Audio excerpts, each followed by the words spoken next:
Hello, everyone. So, in the boardrooms of major African brands, the conversation is shifting from how to make more money to how to create more impact. Decisions are no longer driven by only commercial success or profitability, but also by sustainability, purpose, and impact in the global marketplace. This is a conversation into the dynamic world of African brands and how they are redefining purpose and impact in the global marketplace.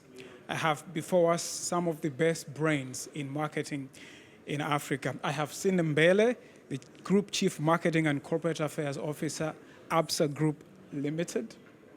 I have Kensi Nobanda, Group Executive Marketing Nedbank.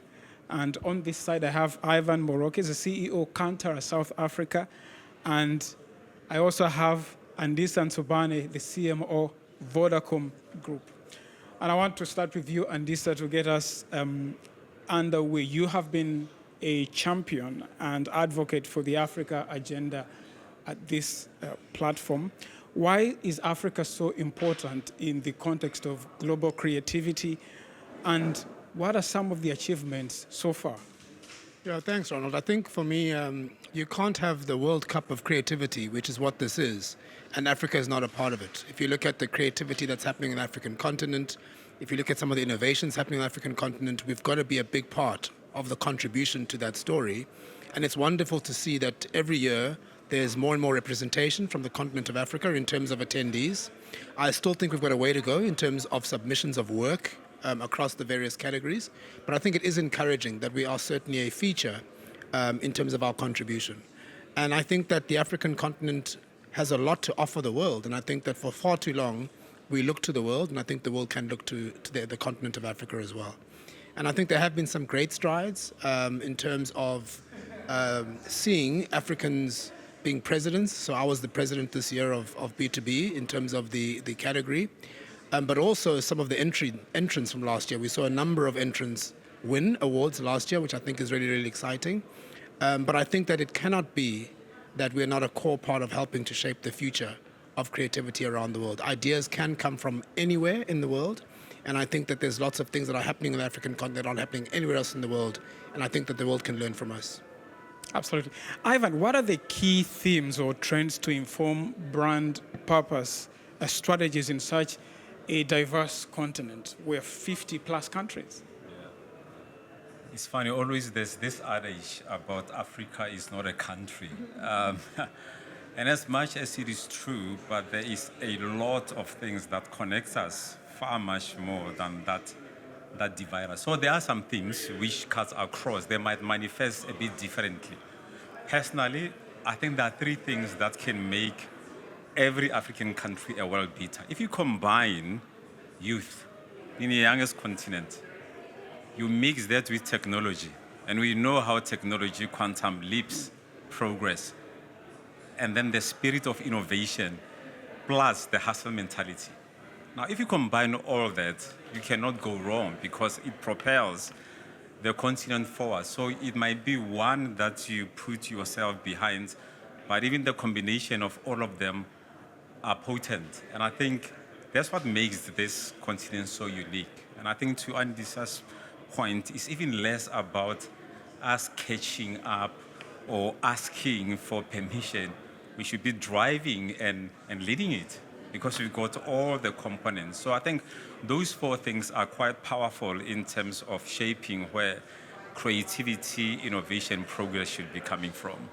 Can we talk about now what your brands in particular are doing in as far as redefining purpose is concerned?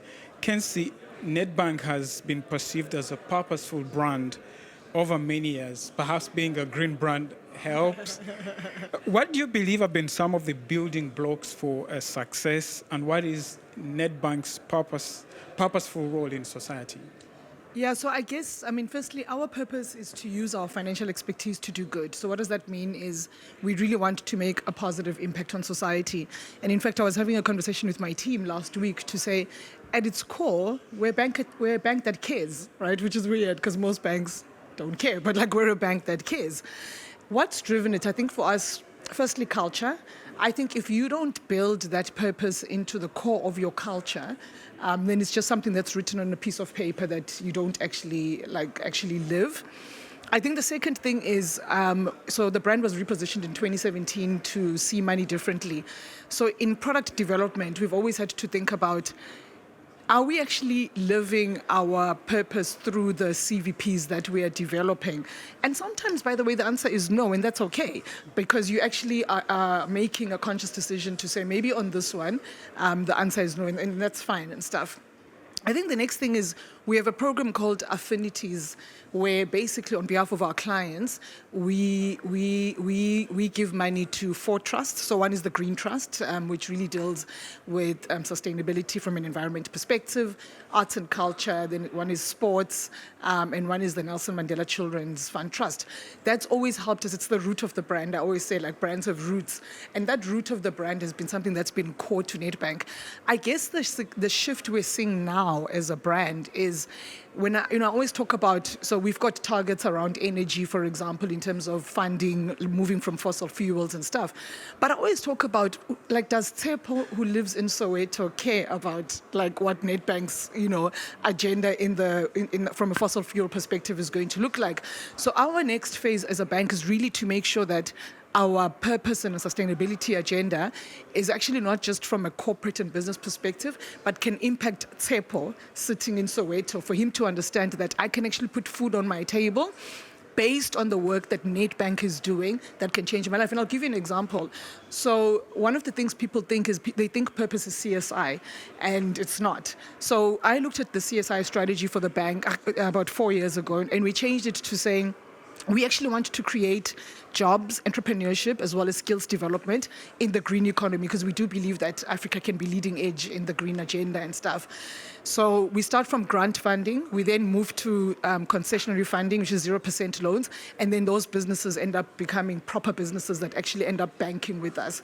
So what you're doing here is you're basically creating an economy where it's not just grant funding and giving people CSI, but you're actually transitioning them into businesses that can create jobs for people, so that Tsepo sitting in Soweto feels like actually the sustainability and the purpose agenda that Nedbank has an impact on him. So that's the work we're doing now, is to take it not from these big, hairy agenda things that are written on paper to really making it relevant.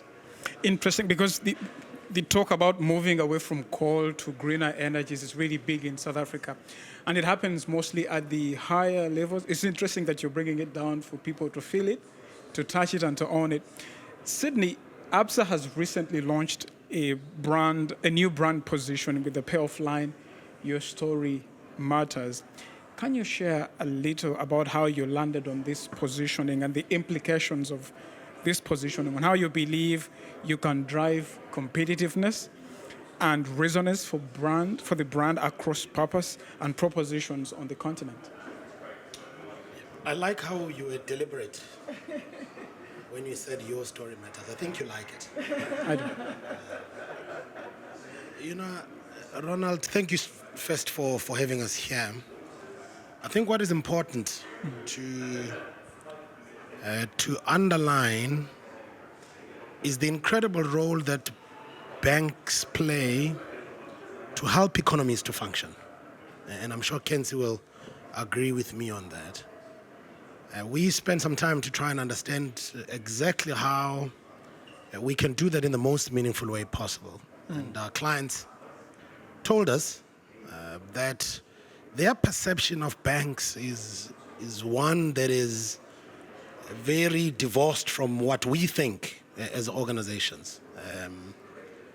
People think that we don't truly understand them. They think that we are self-centered. They think that there's an indifference that we have to customers. Kensi talks about banking not caring. It is something that all of us are bundled, into as a category. And I can give a number of examples. You could be banking with an institution and for a long time, and today you apply for vehicle finance, you still need to complete reams and reams of paper. we have this customer amnesia, that we don't quite, know people as well as we should. And we treat them as account numbers rather than people with names. So in this journey that we are now traveling on is a recognition of that. And our organizational purpose, which we started with when we repositioned our brand, says empowering Africa's tomorrow together, one story at a time. And we had to take a lot of leadership from that in trying to bridge this gap that I've described to you now. And it became quite clear to us as we talked to people that there are two fundamental things that people would appreciate from us. One is an element of humanity. Treat people like people. It's to be more human-centered. Mandela used to talk about the spirit of Ubuntu. It's nothing new, really. But we've, through, technology and so many other things that are happening in our lives, we forget that we are dealing with people and not robots. So the first part of really the ingredient here of Your Story Matters is this humanity. It's human-centeredness. It's an empathy that we have or that we want to build in our organization to see people in a slightly different way. In my language, Ronald, in Zulu, when you greet people, you say sawubona. A direct translation, it's not hello, it's I see you. And in fact, most languages on the continent, in Africa, most languages, if you translate the greeting, it has an element of meaning, which is about recognition. I recognize you, I see you. The second ingredient, Ronald, is that people told us that they're not looking for earth-shattering innovations. Of course, we want to innovate, we want to progress our organizations, but what they're looking for is just for things to work, intuitive and seamlessly. That's the kind of customer experience that people are looking for. If you put those things together and you take that purpose, empowering Africa's tomorrow together, one story at a time, we then said, we have an opportunity as an organization to create these stories. And our brand essence is we see an opportunity in every story. And you can't create these stories unless you do it in the most human-centered manner possible, and unless you give this intuitive and seamless customer experience. And that's why Your Story Matters.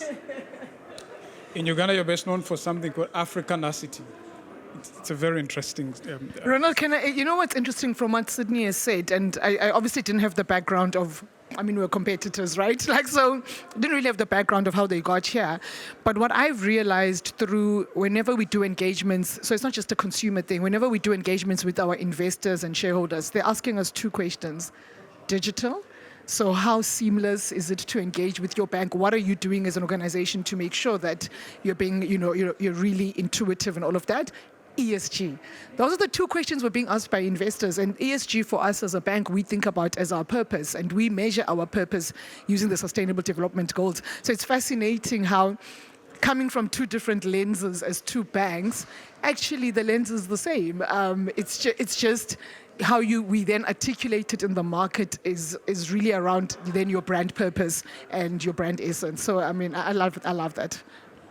Andisa, your brand is a technology provider.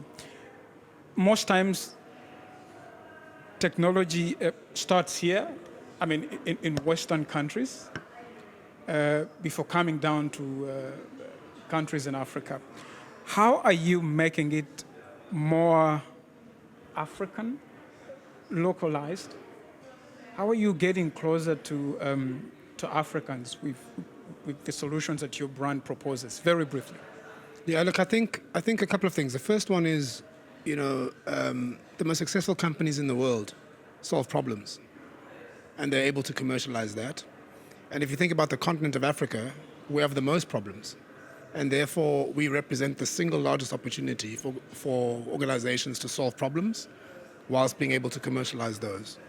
And I think for us, technology is a really powerful tool in which to leapfrog a lot of the challenges that people are facing today and to help resolve intense needs that people have. And in the continent of Africa, we believe that we can actually help to leapfrog some of the steps involved in what we've seen in other parts of the world. And examples of that are around, Vodacom in South Africa turns 30 years old this year. And we now have 99.4% coverage across the country. We've connected people across all rural parts of the South African landscape and giving them access and connectivity to the world, which I think is absolutely important and critical in terms of helping people transform their lives. In other markets, in other regions, including South Africa, financial services and financial inclusion is a big part of our strategy going forward. And in markets like Kenya, where we have M-Pesa, which is helping to solve an intense need around mobile money payments. And I do believe in topics such as that, Africa's leading. In fact, the world can learn from what we're doing on mobile money payments globally. And M-Pesa has won awards around the globe. But it does mean that we've got to be in touch with the reality of what consumers are going through. And what's really profound is that I've spent my entire marketing career trying to find out about consumers. And in my organization, we have all these data points on all the customers because you use your phone, right?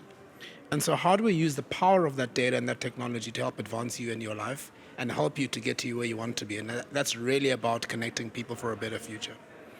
And we're also using technology in other interesting ways in terms of agri-tech, and agri-tech as well is another area where I think the continent of Africa is leapfrogging the world and helping farmers to be more sustainable.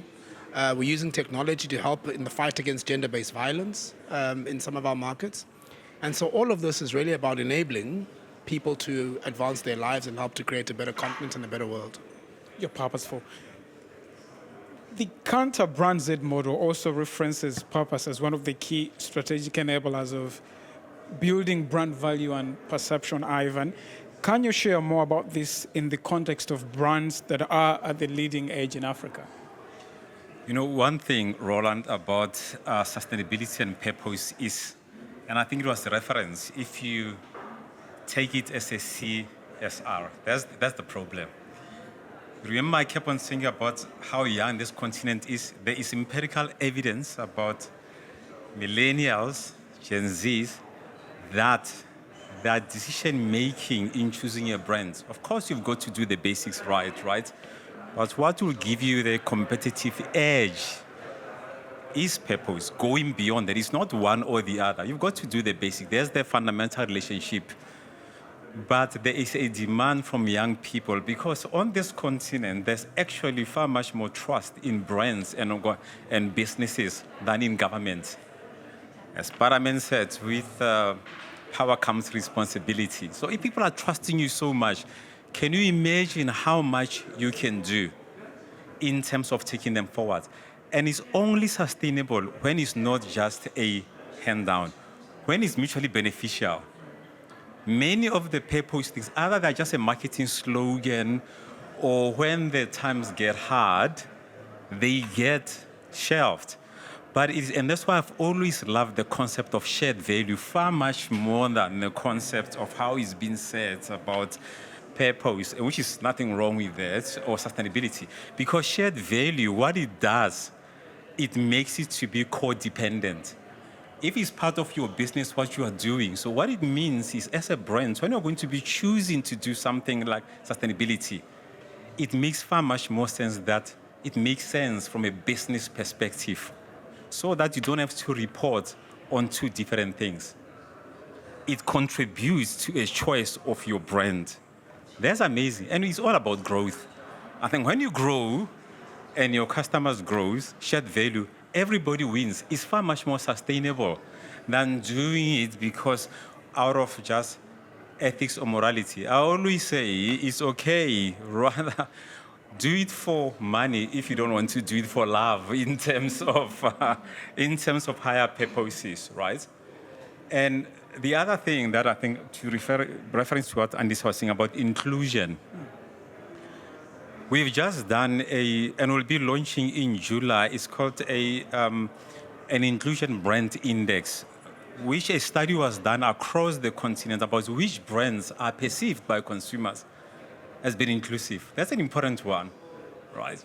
But in doing that, we're also trying to find out what is discriminatory, what is the level of discrimination within the countries.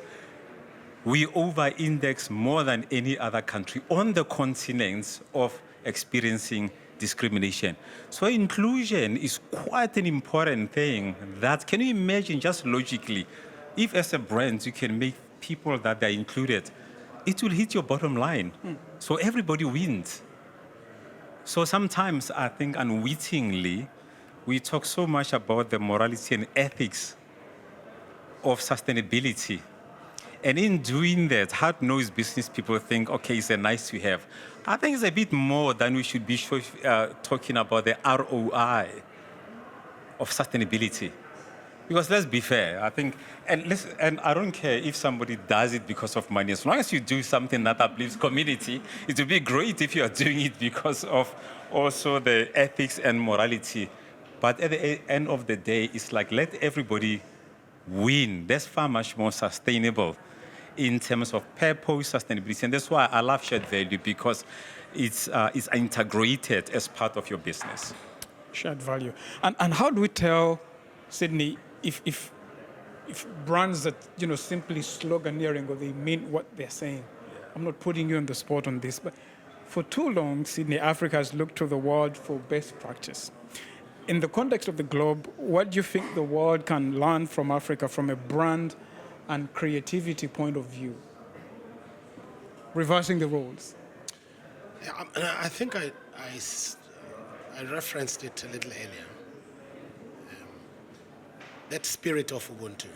Let's start with humanity. We talk a lot about putting the customer at the center. And we talk a lot about being purposeful as organizations. The question is, why are so many organizations failing at it? It's because we don't do it authentically. And also, we don't connect that purpose, to Kensi's point, to the value propositions that we have. It's the things that we say because they sound good. But I think there's something here which we are seeing as a revolution on the continent, which is about doing things in the most meaningful manner possible. Simplicity is complex. This thing is tough because you gotta honor your word.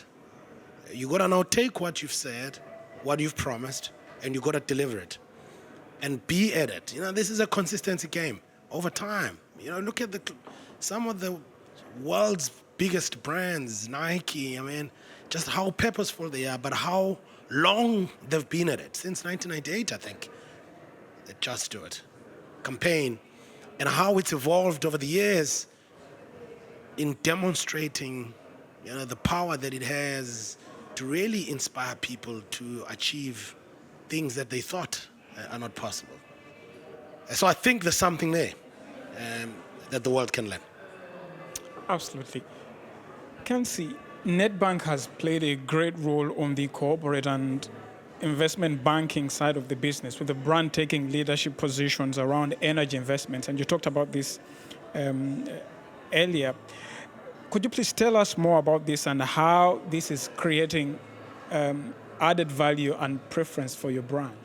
Yeah, I guess maybe to take a step back, the way we view the SDG goals is we view them as consumer needs. And when you solve a consumer need, that's great because you solve it for the consumer, but you also make money. So if you think of energy crisis in South Africa, us solving that need with solar and all of that means we're making money as a bank, but we're solving a consumer need. And I think the minute people recognize that, to Ivan's point, this shared value bit, that's when, we're bankers, we need to make money. Like, you can't have a bank, right, without that thing. So I got asked a question earlier on, is sustainability around love? How are you, is it love or data? And I said it has to be based on data. The minute you tell a banker that you can make money out of this, they will drive it for you, and it will solve a consumer need. And so financial education, for example, which is one of the SDG goals, financial inclusion, zero poverty. That's a consumer need, and we have to look at how do we solve it as a bank. And we really do see that it drives preference for Nedbank. If you look at from a matrix perspective, the biggest impact on our brand in terms of what they feel about us is purpose-led brand and stuff. So it really has driven affinity for us. But also I think in solving those consumer needs, you need to do it in a way that's authentic to your brand. And I'll give an example. I get asked a lot, what is Nedbank going to do from a GBV perspective, for example? And I'm like, does Nedbank have any authority to talk about physical abuse? We don't have any authority. But you know what we've got authority on? Is financial abuse. So all of a sudden, that takes it to a very different space. We're creating, I don't know if I should say it in front of my competitor here, but it's launching anyway. But we're creating in our app, where as a woman, if you're being financially abused by your husband and you're trying to save money to be able to get out of the relationship and stuff, we're creating a thing where you can actually hide your money. That's what a bank we can do too. But it's authentic to Nedbank as a bank. But we're not going to talk about physical abuse. That's just not us and stuff. And then I guess the last thing I would say, and it's something our previous chief executive just drilled in me, we cannot be a sustainable bank in an unsustainable society. There is no bank if people are not thriving. So again, going back to making money, when people get that and just go, they realize this is not CSI. This is actually about ensuring that you've got consumers of the future, because you're building to ensure that you are a sustainable bank. And I believe in that so much, and that's why we drive purpose the way we do, because we really see it as a shared value agenda. We've seen it in renewables, as you said, in CIB, where the market leaders in that space and stuff. So for it almost, I actually just wonder why people get so nervous about it. I just think you're solving needs here, guys. What's going on? Yeah. So yeah, that's what I would say. The messaging by brands, and banks in particular, very briefly, Ivan. Do the audiences get it? I mean, all the things that Kensi has talked about, all the things that Sini has talked about. What do the audiences think about them? And that's where the power of communication and creativity is. Kensi referenced GBV. Yeah. There is a brand that was qualified, and they did it, and they won all sorts of offers. A beer, Kalim Black Label. At the core of that beer, it was it's got a high alcohol content, and it was built on manliness and strong. But they imagine a business taking something that is so core to them and taking a social, societal issue like gender-based violence. That was risky. There must have been some people to say, guys, is it our place to be doing that? But it delivered. But the way they delivered, it was GBV is GBV. There's no special message you've got to do. You are bashing people, and it might be because of, if it's associated with what you are selling, it's not going to be sustainable. So we better sort it out. And everybody won in terms of doing that. So there's the power of communication and creativity. Do not make it complex. It's not consumers' job to try to figure out your message. It is your job. Consumers do not have time for their own families, and you want them to have time to be deciphering what you are trying to say. Just make it simple, make it powerful. Let's sit and say, and simplicity is complex, or everybody else will be doing it. It is complex, but that's what makes what we do fun and amazing and incredible and impactful. Yeah, I think that the thing that's most interesting for me and encouraging is that leadership brands have to take leadership positions.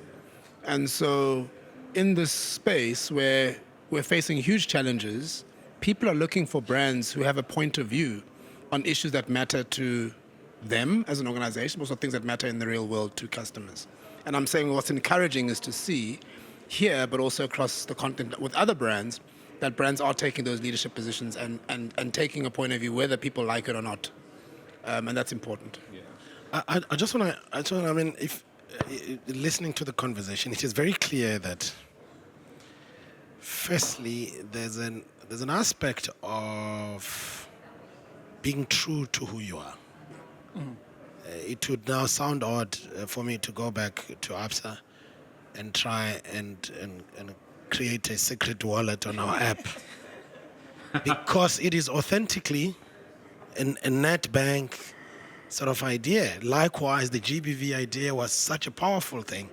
So being authentic to who you are is important. The second thing that I want to say is, we are living in a world with so many social ills. There's enough space for all of us to play. And we can tackle all of these social ills in different ways, leveraging our breadth, as organizations that take leadership positions. And one thing, Ronald, I think sometimes as Africans, we are the ones who undermine ourselves. So I'll just give you two examples. I mean, right now, South Africa's just gone through an election. The liberation movement went down to less than 50% in terms of the votes that they got. Now, liberation movements in general, right, not just on the continent of Africa, but around the world, when you lose, what happens? You say, no, the results were rigged, and you bring soldiers out into the street. What did the liberation movement do? They said, we accept the results. The world can learn from that, because there are still, there's Western countries where people who lost elections are still saying they won the election. So I'm just saying the world can learn from that.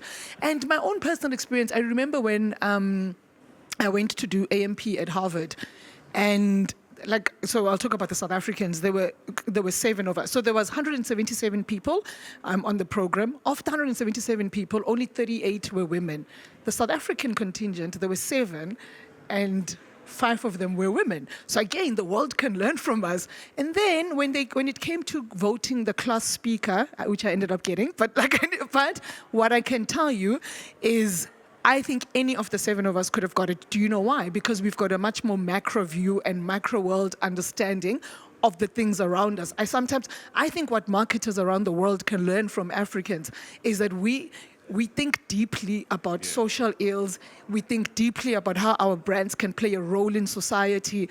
And then what we need to do is take that into creating the right products and CVPs, and then creating fantastic creative work and stuff. So I think sometimes we hold ourselves back, and actually just sitting here listening, I get inspired just listening to, and these are all my friends, so it's amazing for me.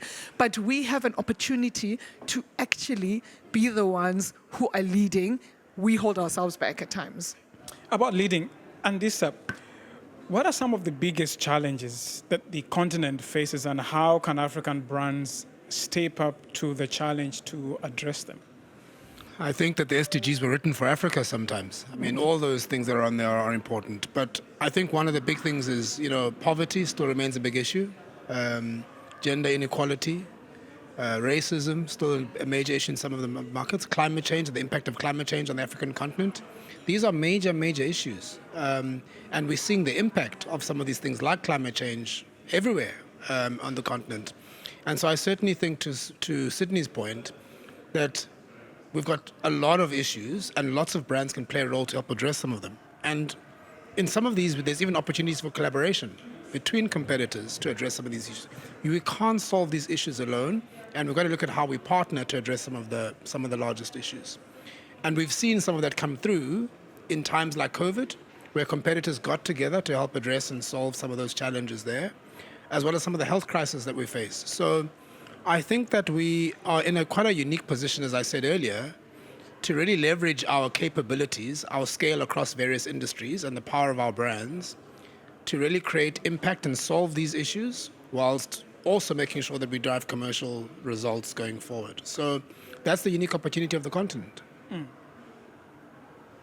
Ivan, what are the opportunities to collaborate? I mean, we have 2 CMOs for big brands, competing brands sitting here. But they're not competing now. What are the opportunities for collaboration? Frenemies. That's. They must be as friends as much as enemies. But on a serious note, and Andisa is right. I mean, the issues that you are dealing on this continent are just way too huge. And there's enough of the market. This market is good enough. If it thrives, there'll be enough. Then you can compete in terms of who takes which piece. That's basic. I think, and if you think about collaboration as well, it's a fundamental African principle. There are many things that, well, marketeers package them well, but if you think about it, they are not foreign to Africa. Collaboration to make sure that everybody wins. Yes, we might have been losing it as we adopt some of our cultures that do not help us, but it's not surprising. Collaboration is core. I mean, think about even the language that everybody is using. It takes a village. One of the most biggest cliches, it takes a village to raise a child. Everybody's adopting it. But it's true, and it's core, and it's true. It's like, for me to win and you to win, that's the only way we can sustain things. The world has shown that these zero-sum games, that there has to be winners and losers. That does not take the continent anywhere. It's a win-win. Again, shared value, right? Mm-hmm. Again, shared value comes in. So collaboration is important. It might not be about competitors, but it might even be about people in other industries. I'll give you a typical example of one of the best examples of that shared value thing was a Kenyan breweries. They launched a sorghum-based beer. Now, the reason why they launched that, it had huge issues. The government were losing money on illicit alcohol. There were some health connotations to it, people being sick as well. And what they did, and there was poverty. They launched a sorghum-based beer, which was a cash crop that small-scale farmers can use. And they launched a clear beer on it. And it addressed all the issues. Government could get the taxes. There was healthy beer drinking. There were small-scale farmers, and most of them were women that were benefiting for it. You see the collaboration, and everybody won. Everybody benefited just by making sure that there's no winner or no loser. That's one of the best examples that I've thought about when you see collaboration amongst different people. It doesn't have to be about competitors as well. It's on the value chain, right? Collaborate on the last one is on, because I like what tech can do. I mean, like in terms of what EcoBank does, they don't just do a competition to launch a startup for a financial tech startup, but they make sure they also integrate you into their value chain. So they need it. They need whatever has been created, but you also thrive as well. So there's the key message. If everybody can look at this to say, it's fundamental that your success is my success, it just makes business sense, let alone the ethics and morality, as I said. Absolutely. Sydney, many times, sometimes the feeling is that these brands, of course, leveraging their power, their resources, come in with these solutions, and sometimes there's not a lot of learning from the people whose problems these brands want to solve. Is more being done in the area of learning from the people whose problems you want to solve, as opposed to you coming with your own prescriptions? Yeah, I mean, Ivan is probably best to answer this question because he's in the research environment. Mm-hmm. We can make these big, life-changing decisions as an organization without understanding the terrain and the environment in which we operate. This collaboration, this is talking to customers, feedback loops to guide our thinking is critically important. You remember shareholders, we're using shareholder money here to be able to do these things. They would want to understand that the money is being put to good use. So for many different reasons, but more importantly, for making sure that the things we do work, it's important to connect with customers. So we do all sorts of things. Part of why we do business with them is for that reason. Kensi? I mean, I absolutely agree with Sydney, and actually, in thinking about it, so if you take responsible consumption and production, right, one of the SDG goals, I was gobsmacked last year when this young boy came to Nedbank with an app for them to resell your clothes. And so it made it relevant for young people. So you would think, they're not interested in responsible consumption and production. They'll throw away clothes and blah. But actually, that's a massive issue, right, in terms of waste and all of that. He created this app where young people are going on, putting their own clothes on it and buying reusable clothes and stuff. And then that basically helps. That wasn't our idea. That was his idea and stuff. All we did was fund the app and stuff. So for me, some ideas, I think we should be open-minded enough to realize that we don't know it all, and they'll come, from other places, and that's okay. And I just think that app. There's a young lady, again, app. So technology. I just love how young people are using technology.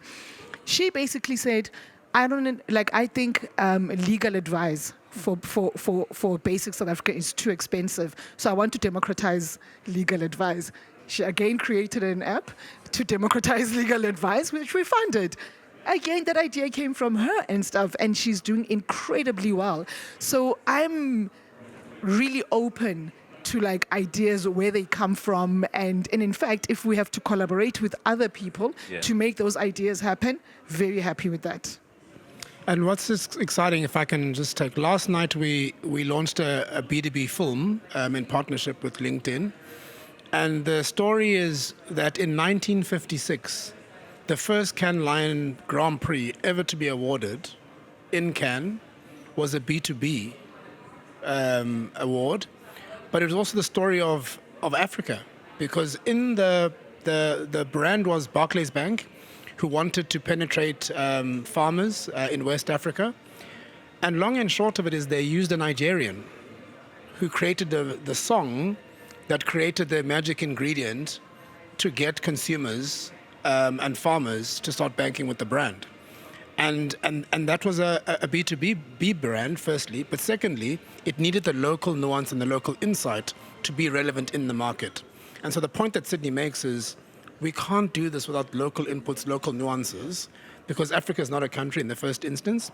But it just goes to show that you've got to make sure that you leverage ideas from those markets where you kind of operate in order to connect much better for them to create that better future. Africa is not a country, 50 plus countries, so many differences, so much diversity. How do brands like Vodacom, like Nedbank, like Absa keep up? I mean, you have Uganda, you have Kenya, you have Rwanda, you have Benin. Yeah. You remember, as I said, you have to look at both. What are the nuances within that particular country, but what also connects them? Because you have to be practical as well. I mean, if you've got Pan-African ambitions, there's no way you're going to spend a whole lot of brand money doing different brands on it. That's where I think what unites people becomes quite important. However, there are some media that can do more of the local nuances. I mean, that's the whole point of having different medias which are good at something. A caution, though, that I always see is just because people are united, they are unrepresented. There's a watch out every time that you might look at them as a homogeneous group. There's always a caution because people might be united in a problem and it requires a big idea. But don't make the mistake that they are the same. Just because I've got the same struggle with you does not mean it's a heterogeneous group that we are exactly the same. But it's both. Again, it's not either or. I think this obsession with people about either or, for me, it's I don't think and is one of the biggest strategies you can have. I had hoped that, for example, COVID. You remember in COVID when we were talking about people's lives versus people's jobs? I would have thought, here's a typical example that shows you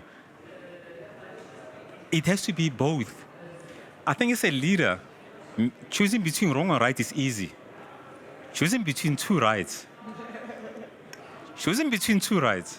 Now, that requires wisdom, not even intelligence. And that requires humanity. Where does humanity come from? Africa. there, we full circle.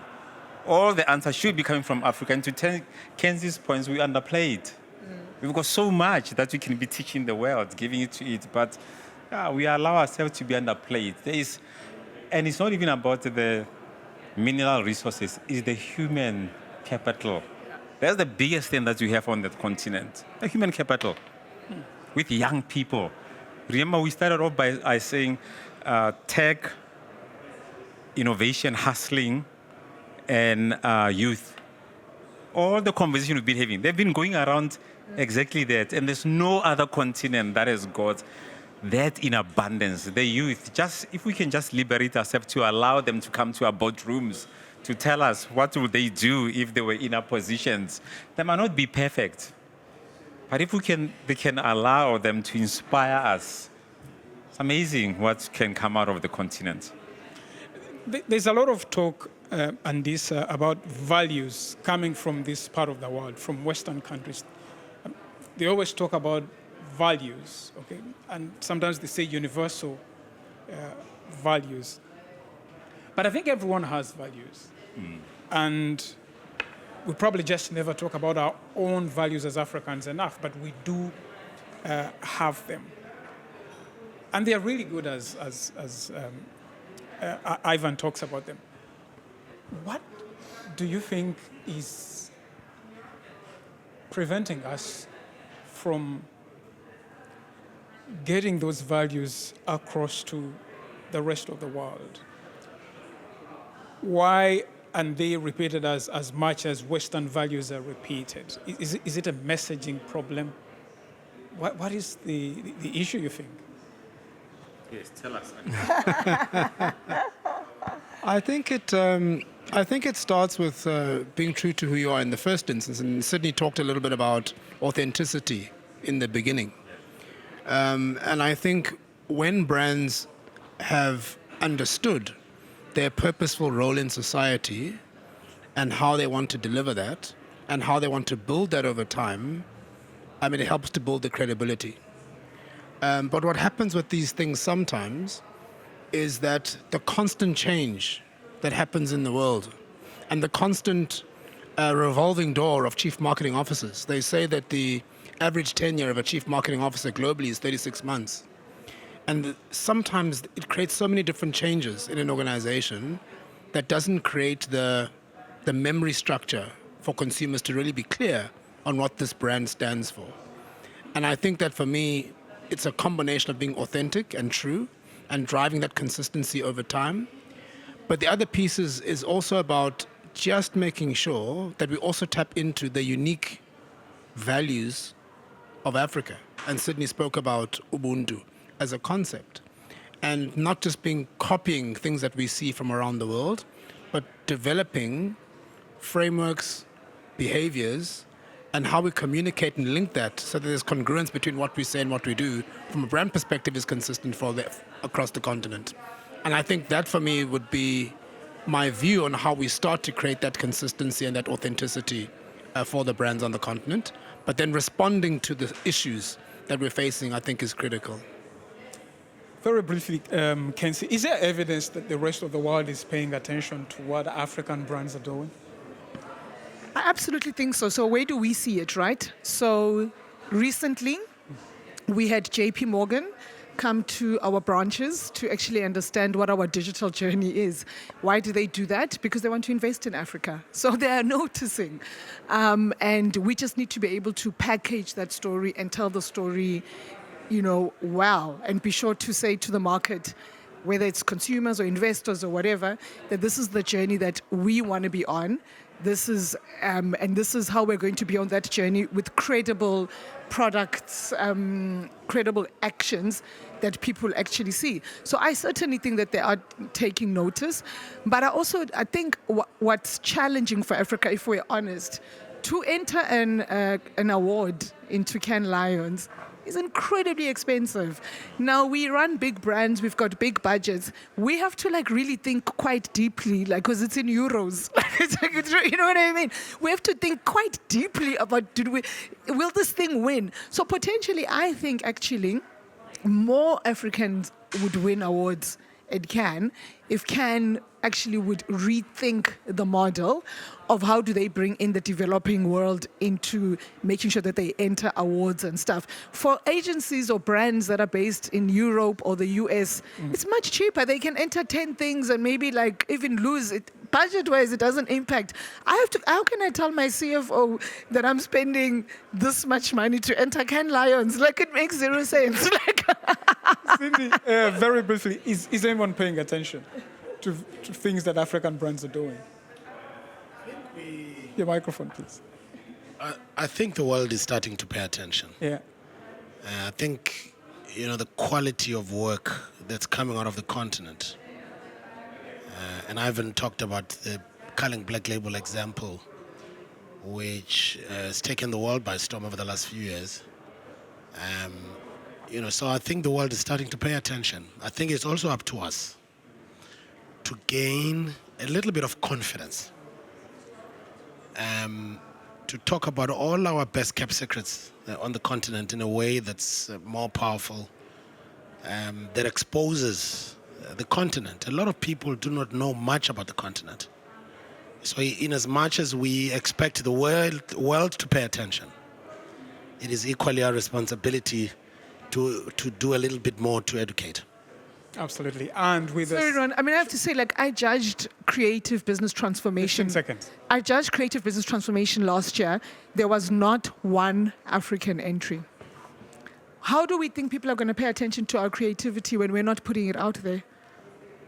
So it's a challenge to us.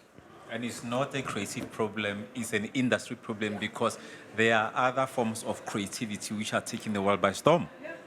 Fashion, music, film. Yeah. So it's not a creativity issue or storytelling issue. We are storytellers, and we are doing it in other formats that are a bit far much more accessible. Absolutely. And on that note, we come to the end of this conversation on how African brands are redefining purpose and impact in the global marketplace.